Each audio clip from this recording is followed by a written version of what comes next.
Quisiera en esta mañana, hermanos, hermanas, iglesia, hablarles desde el corazón por algo que hace tiempo ya el Señor ha puesto esta palabra que por gracia del Señor puedo manifestar en esta mañana. Siento, hermanos, que de un tiempo a esta parte muchos de nosotros dormimos. Muchos de nosotros somos presa de nuestros estados de ánimo. Somos presa de esas circunstancias emotivas que son propias de la vida, pero que nos hacen tanto daño o nos han hecho tanto daño. Y esos estados de ánimos, cuando se agudizan en nuestras vidas y que de tanto en tanto se manifiestan con episodios, nos impiden crecer, nos impiden avanzar. Impedimos que el Señor manifieste su gracia y aflore el potencial que tenemos de parte del Señor en nuestras vidas. Esto del desánimo tiene mucho que ver con nuestra salud mental. Tiene que ver mucho, hoy por hoy, con nuestra salud mental. Leí un artículo en que Chile es uno de los países, comillas, líderes en enfermedades mentales. Y nosotros, hermanos, como creyentes, no somos la excepción. No somos la excepción. En la Escritura, digo esto como introducción. Me llama mucho la atención ver en las Escrituras hombres del Señor, grandes hombres del Señor, usados poderosamente por el Señor, que también justamente sufrieron estos estados de ánimos. La palabra del Señor no habla de depresión. En la palabra del Señor no está el término y el concepto de depresión. Pero a la luz de estos tiempos, claramente podemos ver que sí, muchos de nuestros hermanos de las Escrituras, uno podría decir que eran depresivos, que sentían justamente el estar en situaciones de tensión mental. Y esas situaciones mentales les provocaba decir palabras, declarar palabras muy fuertes, muy fuertes. Yo quiero que veamos algunos ejemplos de estos personajes de las Escrituras que no se escaparon justamente de esta situación emocional, aun cuando fueron grandemente usados por el Señor. Hay un pasaje, me parece que está en Proverbios, a ver si lo...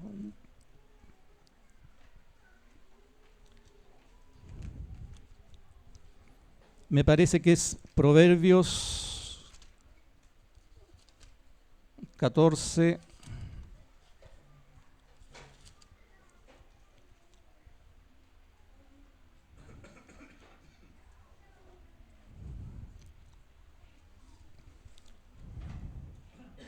No lo tengo. Pero el pasaje decía que ¿quién puede aguantar el espíritu angustiado? ¿Quién puede soportar el desánimo? La enfermedad puede ser aceptada y sustentada, pero el desánimo, decía Salomón, ¿quién la puede sustentar? Ese desánimo que a todos nos puede llegar a embargar. El rey David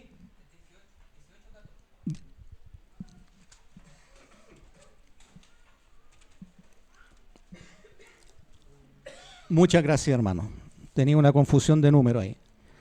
El ánimo del hombre, ¿qué dice? Soportará su enfermedad. El ánimo del hombre soportará su enfermedad. Mas ¿quién soportará al ánimo angustiado? Fíjense. ¿Quién soportará al ánimo angustiado? Y este es Salomón. El rey David, en el Salmo 38, en el Salmo 38,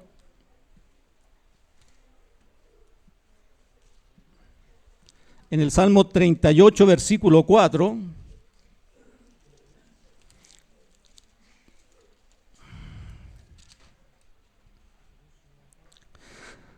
el Salmo 38, 4, porque mis iniquidades se han agravado sobre mi cabeza, como carga pesada se han agravado sobre mí.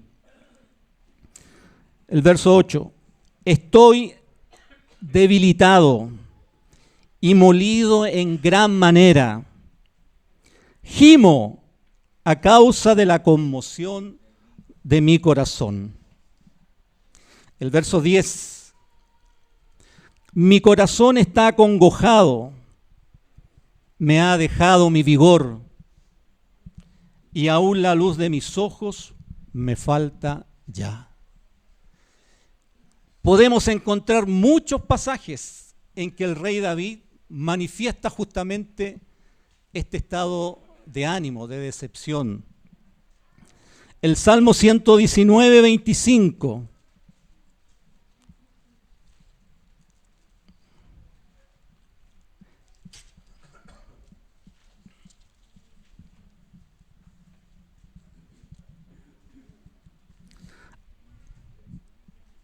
Abatida hasta el polvo, fíjese, hasta el polvo está mi alma.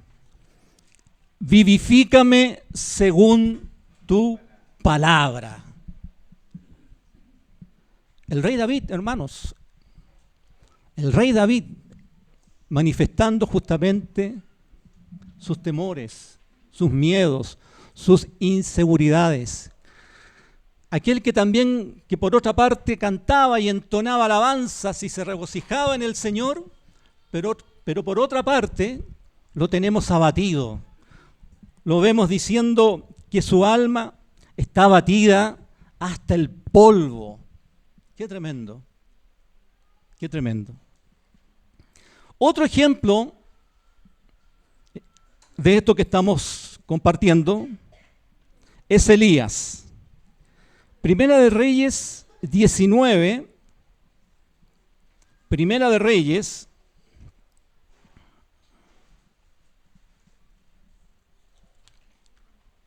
Primera de Reyes 19, 34.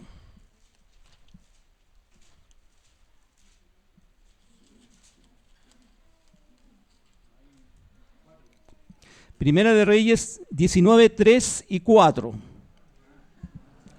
Están despiertos, ¿ves? Despierta tú que duermes. Elías ha derrotado a los profetas de Baal. ¿Recuerdan la historia? Ha desafiado a los profetas de Baal. Desciende fuego sobre el cielo. Y es toda una victoria. Elías vive todo un éxtasis espiritual, emocional. Pero Jezabel sabe de esto y le manda a decir que lo va a matar. Que lo va a matar. Y ante esta amenaza, Elías dice, viendo pues el peligro, se levantó y se fue para salvar su vida. Y vino a Beerseba, que está en Judá, y dejó allí a su criado. Venía de una victoria. Y él se fue por el desierto un día de camino.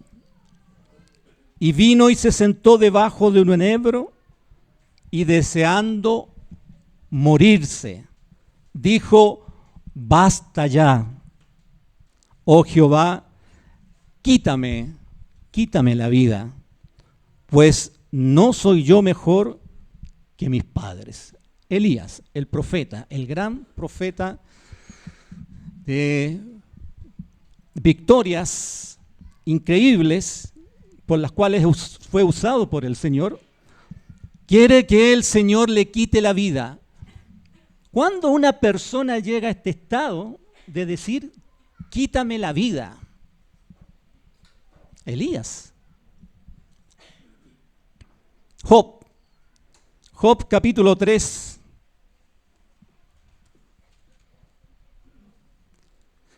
Job, que se dice que es el libro más antiguo de la Escritura, este gran hombre que fue probado por Dios, que oraba fielmente al Señor, cuando le vienen todas las calamidades. Job capítulo 3, verso 3. Fíjense lo que llega a decir Job: perezca el día en que yo nací, y la noche en que se dijo, varón es concebido.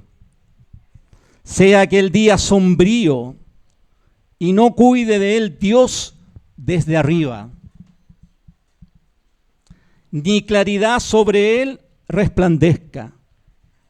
Aféenlo tinieblas y sombra de muerte, repose sobre él el nublado, que lo haga horrible como el día calaginoso. Ocupe aquella noche la oscuridad, no sea contada entre los días del año, el día en que yo nací, dice Job. Qué tremendo.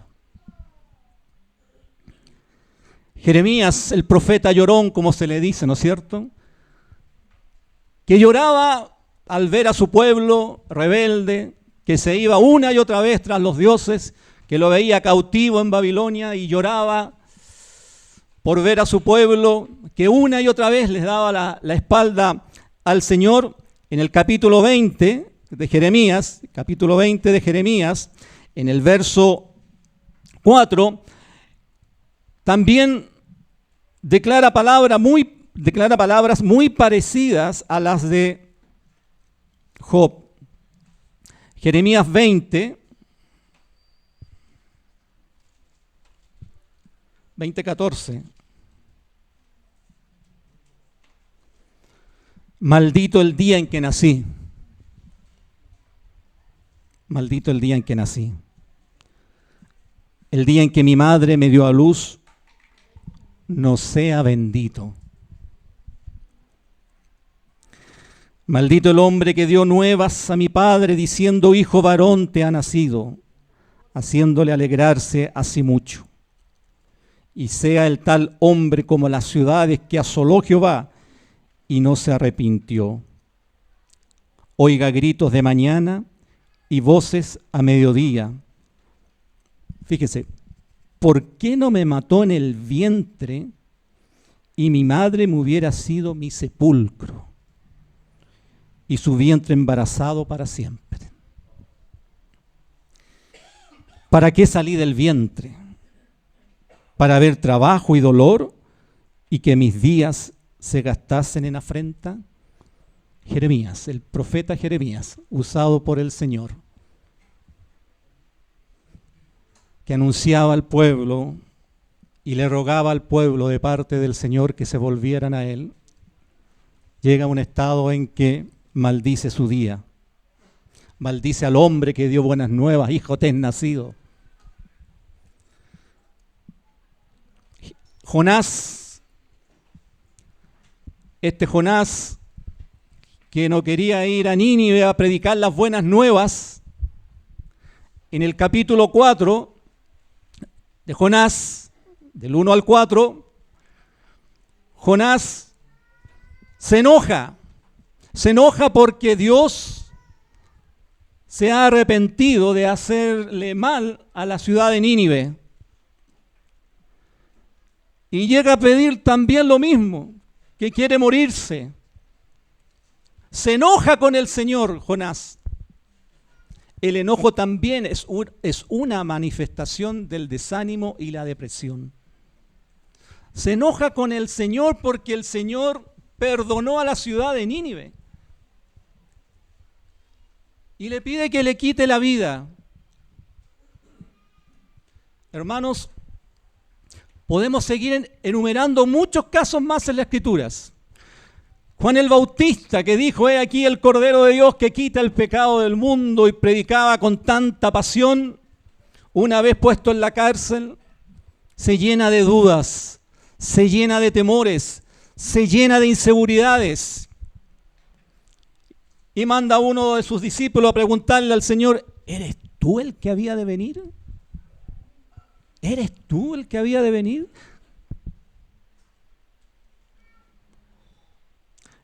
Fíjense cómo todo esto que estamos hablando de estos grandes hombres del Señor, todo esto es producto justamente de cómo a veces nuestra mente, lo que pensamos, lo que percibimos, puede repercutir tanto en nuestros estados de ánimo.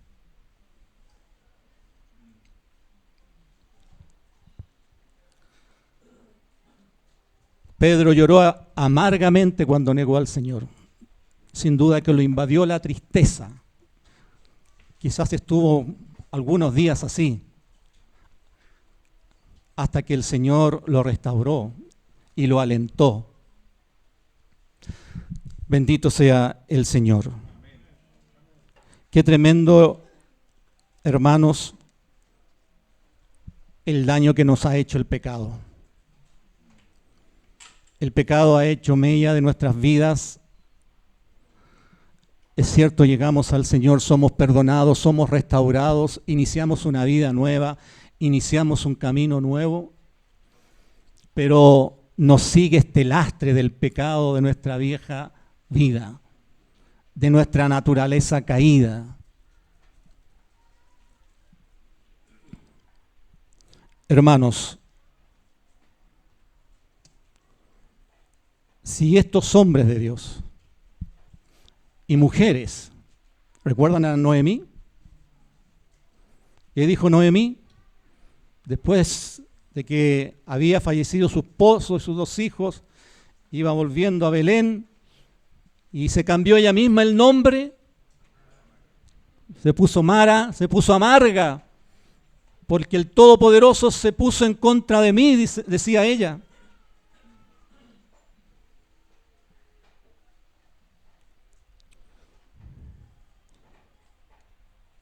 Hermanos, ¿qué hay de nosotros? ¿Qué hay de nuestros estados de ánimo? ¿Cómo está nuestra salud mental? ¿Cómo están nuestras emociones? ¿Cuántas cosas nosotros vivimos y que son un eco en nuestra cabeza constantemente? ¿Cuántas cosas que por causa de nuestra estructura mental nos afectan y que son cosas pequeñas? Un mal saludo, una mala palabra, una mala interpretación de un hermano, de una hermana, y nos complicamos y nuestra mente y nuestros pensamientos empiezan con un desorden que nos provoca distanciamiento entre los hermanos muchas veces. Hay otras situaciones que son producto de vivencias que hemos tenido. Hermanos, escuchaba a un predicador que decía: si el Señor me dijera, por un momento, me dijera el Señor, pide lo que quieras, pide lo que quieras. Y este predicador decía, yo le pediría una máquina del tiempo para congelar el tiempo y rebobinar el tiempo hacia atrás y llegar a ese momento, a ese instante, a esa situación, a esas palabras que me hicieron tanto daño, para cambiar esa situación. ¿Cómo me gustaría rebobinar toda mi vida y llegar a ese momento que a lo mejor me marcó y me persigue hasta el día de hoy? O situaciones, palabras, miradas de niño, de joven, incluso de ya adulto. Y poder modificar esa situación, poder modificar ese instante.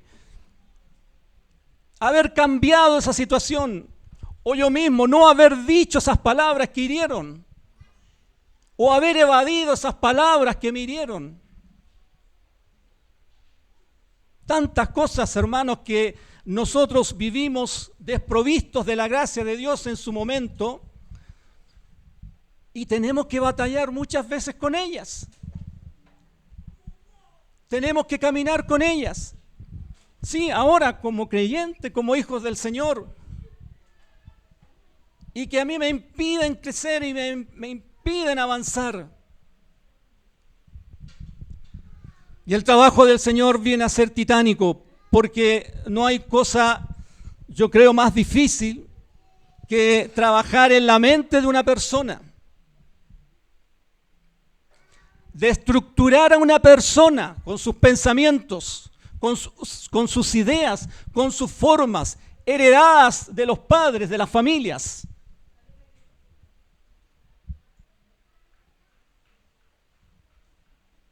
Y el Señor trabaja en oculto con nosotros. Tiene que trabajar en oculto.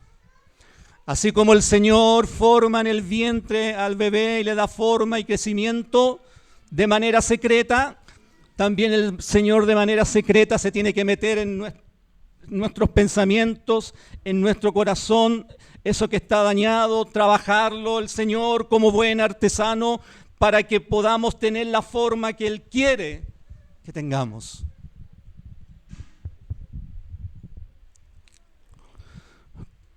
¿Cuántos de ustedes se duermen a las 3 de la mañana? ¿Cuántos de nosotros nos damos vueltas en la cama? Y pensamos, y esta situación, que el hijo, la hija, el esposo, la esposa, las finanzas, uno se puede quedar dormido a las 1 de la mañana, 1:30, 2:30, pero dicen que las 3 de la mañana es el pic de la oscuridad. Es el pic de la noche, es el pic de las tinieblas, donde ya la persona está envuelta, está en un pantano en su mente y no puede ordenar sus pensamientos y no puede dormir.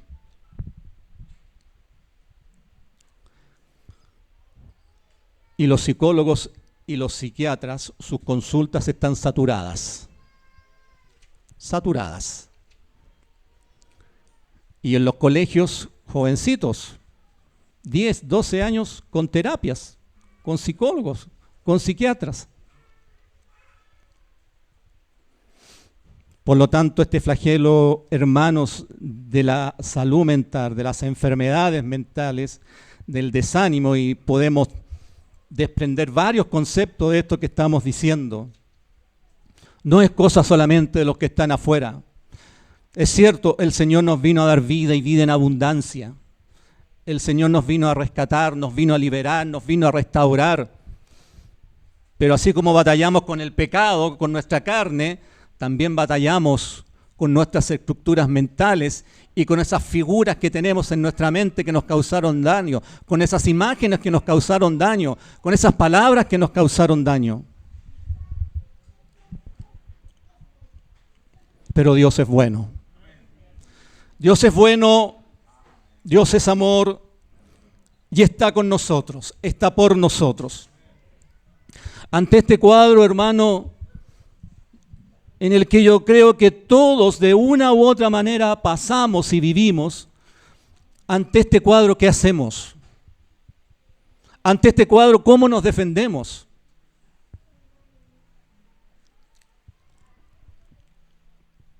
Muchos hermanos van a terapias y está bien, porque a veces el consejo de la palabra no alcanza y tiene que estar la ayuda profesional. Las enfermedades mentales son las mismas enfermedades que tenemos en el cuerpo y que vamos al médico, tomamos la medicina para mejorarnos.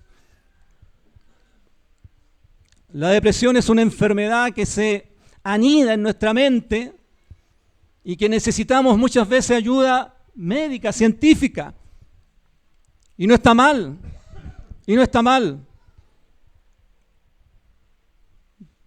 Dios ha repartido dones a todos los hombres, ha dado gracia a todos los hombres.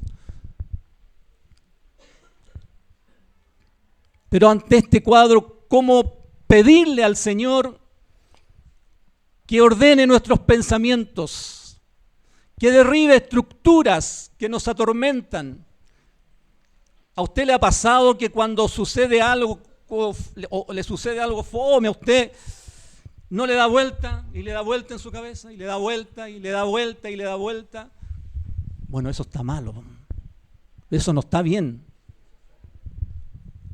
¿Y por qué no le dije esto? ¿Y por qué me dijo esto? Si le hubiese dicho esto. Y nos damos vuelta y nos damos vuelta y los pensamientos van y vienen, van y vienen. Y no nos dejan tranquilos.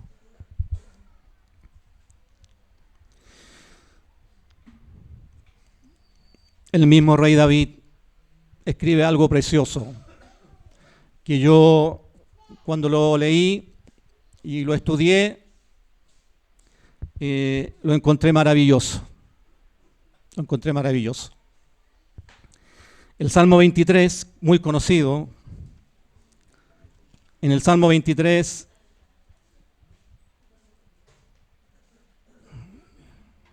ese salmo que es nuestro, ese salmo que es de las ovejas, ese salmo es tuyo, hermano, hermana. Este salmo hay que hacerlo nuestro. Jehová es mi pastor. Jehová es mi pastor. El Señor es mi pastor, dice el rey David. Y este Salmo 23, veía que curiosamente está puesto entre este Salmo 22, que es un grito de angustia y un canto de alabanza, y ese Salmo 22 que da cuenta de los sufrimientos del Señor, que es un salmo profético del Calvario que vivió el Señor. Y el Salmo 24, que es un salmo donde se recibe al Rey de Gloria. Y este Salmo 23 está ahí al medio. Este salmo del buen pastor. Bendito sea el Señor. El verso 5. Este salmo que se usa mucho también en los funerales, ¿no es cierto? David era pastor de ovejas. Se pone como una oveja, se cobija como una oveja ante su pastor, Jehová, nuestro Señor. Y dice el verso 5, aderezas mesa delante de mí en presencia de mis angustiadores. Unges mi cabeza con aceite, mi copa está rebosando.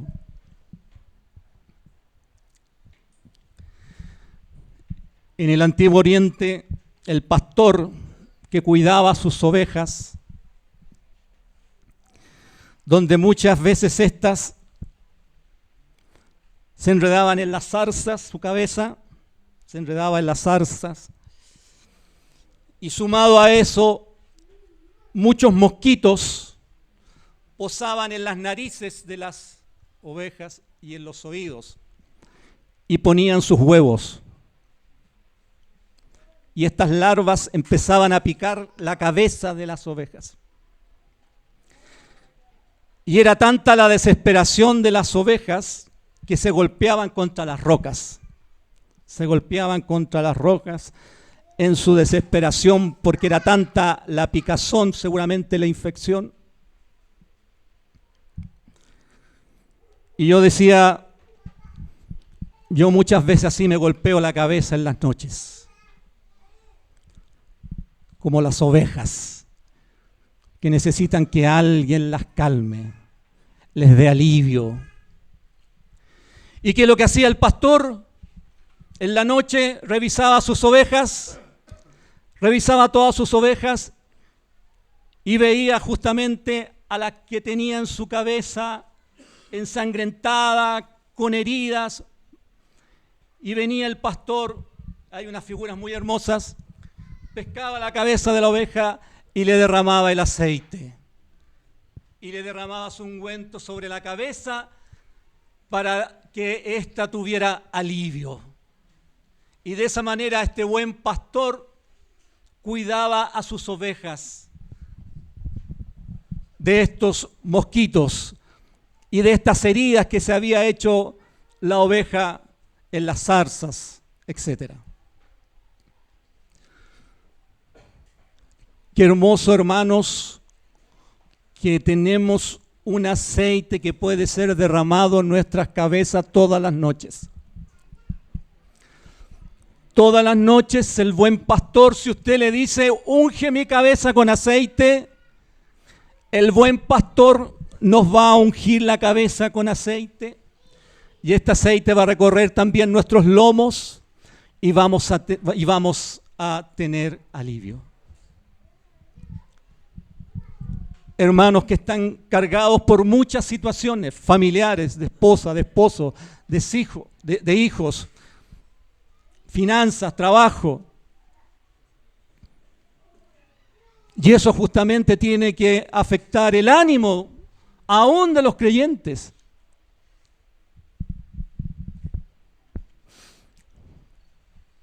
Bendito sea el Señor.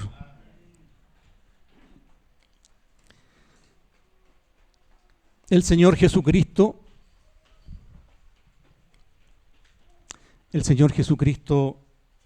antes de ir a la cruz,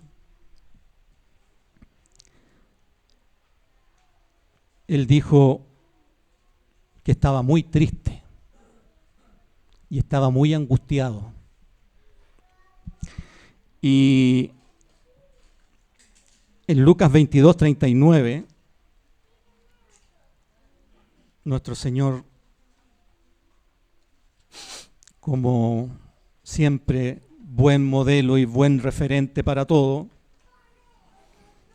no estuvo exento, hermanos, de lo que nosotros vivimos y de lo que experimentamos en esta vida. Lucas 22:39.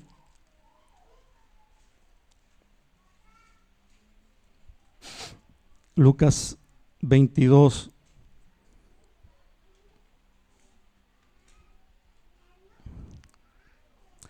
Él dice: Padre, si quieres, pasa de mí esta copa, pero no se haga mi voluntad, sino la tuya.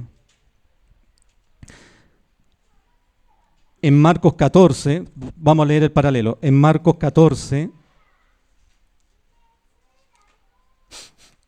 en Marcos 14, 32,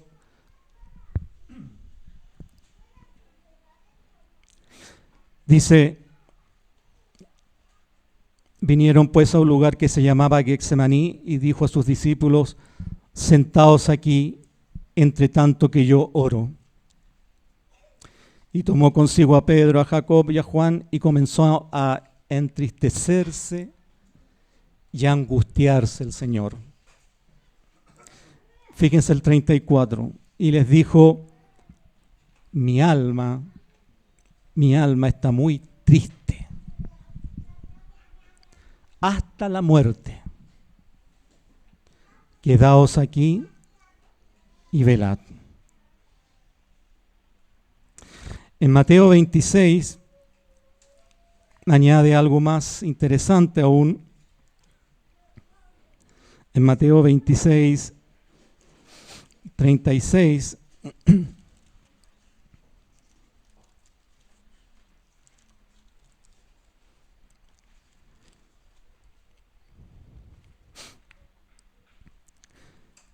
Entonces llegó Jesús con ellos a un lugar que se llamaba Getsemaní y dijo a sus discípulos: sentaos aquí entre tanto que voy allí y oro. Y tomando a Pedro y a los dos hijos de Zebedeo, comenzó a entristecerse y a angustiarse en gran manera. Entonces Jesús les dijo: mi alma está muy triste hasta la muerte. Quedaos aquí y velad conmigo.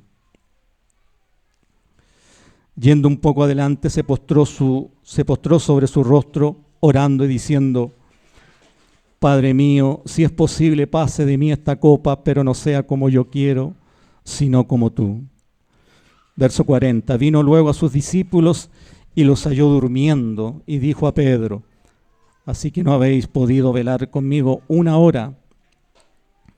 Velad y orad, para que no entréis en tentación. El espíritu a la verdad está dispuesto, pero la carne es débil.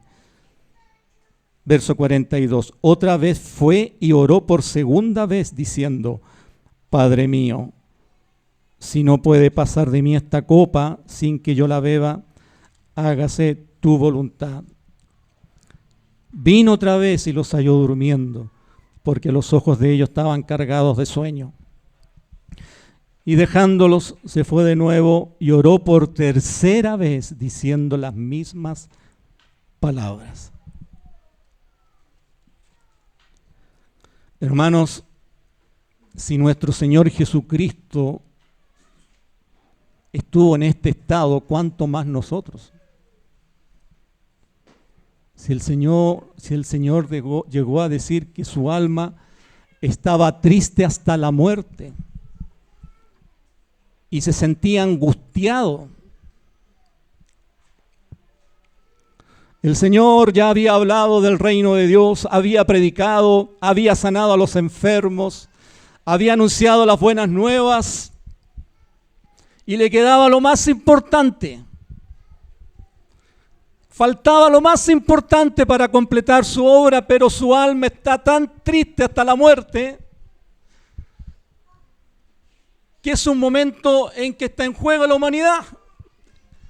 Es que está en juego tu salvación, mi salvación y la salvación de la humanidad.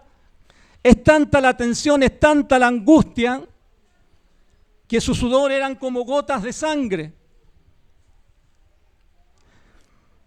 Y me llama la atención de este pasaje de Mateo, que va 3 veces a donde sus discípulos, como pidiendo ayuda, como pidiendo que le ayuden a orar, que le ayuden en este momento, en este trance en el cual está puesto por el Padre. Yo, hermano, vi la película, no sé, ¿cómo se llama? La Pasión de Cristo. Disculpen, yo soy pecador, hermano, veo película. Pero ese pasaje donde el Señor ora en esa película, yo cuando veía esa escena, yo digo, así tiene que haber sido, quizás más terrible para el Señor, donde sale un personaje que representa al maligno con una capucha negra y le dice: nunca un hombre ha hecho tal cosa por la humanidad. ¿Tú crees que lo vas a lograr? Y el Señor, por otra parte, orando: Padre, si es posible, pasa de mí esta copa, pero no se haga mi voluntad, sino la tuya. Y los discípulos que debían estar orando en esta intercesión, dormían. Si el Señor pasó por ese trance, ¿cuánto más nosotros, hermanos? Hermanos, hermanas, en esos estados, en esos momentos, en esos episodios, pide ayuda. Pide ayuda. El Señor pidió ayuda. No escondas tu tristeza, no escondas tus cargas. No nos traguemos todas esas cosas que nos hacen daño interiormente. Hay que sacarlas. Hay que confesarlas. Hay que liberarse. Hay que ordenarse mentalmente. Si el Señor le pidió ayuda a sus discípulos en ese momento tan crucial, ¿Cuánto más nosotros como creyentes necesitamos la asistencia del cuerpo de Cristo, de los hermanos? Bendito sea el Señor. El Señor quiere ungir nuestra cabeza con aceite en esta mañana. El Señor quiere que tú y yo hagamos esto, inclinemos nuestra cabeza para que caiga el aceite balsámico sobre nuestra cabeza, sobre nuestros pensamientos, sobre nuestras tensiones, sobre nuestros traumas. Y eso sea un bálsamo y un alivio. Y tengamos nuevas fuerzas, que son nuevas cada mañana las misericordias del Señor.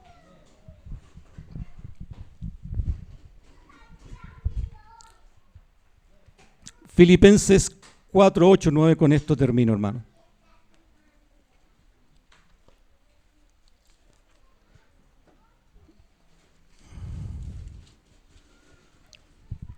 Filipenses 4, 8 y 9 es un ejercicio mental que debemos hacer. Por lo demás, hermano, todo lo que es verdadero, todo lo honesto, todo lo justo, todo lo puro, todo lo amable, todo lo que es de buen nombre, si hay virtud alguna, si algo digno de alabanza, ¿qué dice? En esto pensad. Pensemos en lo bueno, pensemos en lo justo, pensemos en lo amable, pensemos en lo honesto, pensemos en todo lo que es justo, y de esa manera nuestra mente se alimenta también. Qué terrible es almacenar pensamientos negativos.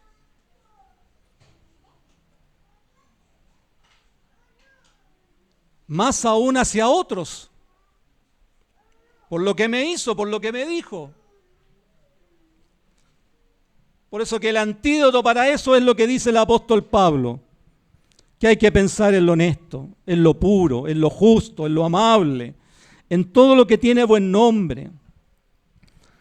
El verso 9 dice, lo que aprendisteis y recibisteis y oísteis y visteis en mí, esto haced. ¿Y qué pasa? El Dios de paz estará con nosotros. Hermanos, el Señor en su gracia, en su misericordia, nos asista cada día en esta batalla de la mente que tenemos. Nosotros nos jugamos un partido todos los días en nuestra mente, en nuestros pensamientos.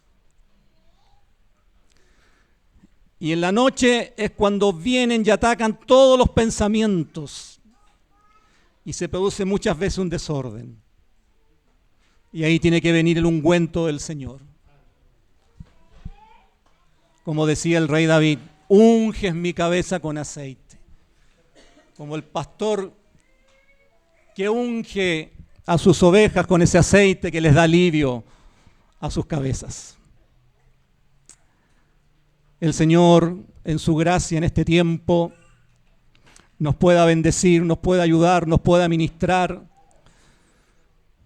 nos pueda liberar de todo aquello que usted sabe que es lo que ahí lo tiene atado o complicado. Señor, unge mi cabeza con aceite. Amén, hermanos. Le voy a pedir una cosa ahora. Que usted ore. Que usted incline su cabeza y pídale al Señor que derrame su aceite. Que unja su cabeza con aceite y encontrar ese alivio mental que quizás necesitamos. Incline su rostro y oremos.